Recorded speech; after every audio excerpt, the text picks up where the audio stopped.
এটি হল magnetic polisher. Magnetic পলিশারের প্রধান সামগ্রীগুলি দেখা যাক। এটি হল প্লাস্টিকের পাত্র, 3 লিটার জল এবং ম্যাগনেটিক পিন। একটি ম্যাগনেটিক পিন দেখতে কেমন তা একবার দেখুন। স্বাভাবিক পদ্ধতিতে ম্যাগনেটিক লিকুইডের সাথে ম্যাগনেটিক পিন 3 লিটার জলে ডুবিয়ে দেওয়া হয়। অলঙ্কারগুলো দ্রবণটিতে দিলাম।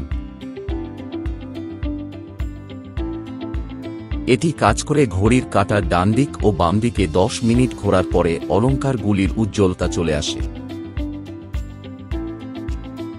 বিপ সাউন্ডের মাধ্যমে প্রক্রিয়াটি শুরু হয়।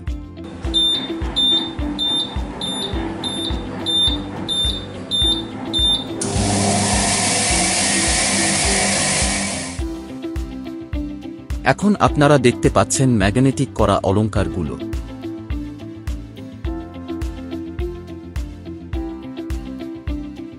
তুলনাটি যাচাই করুন।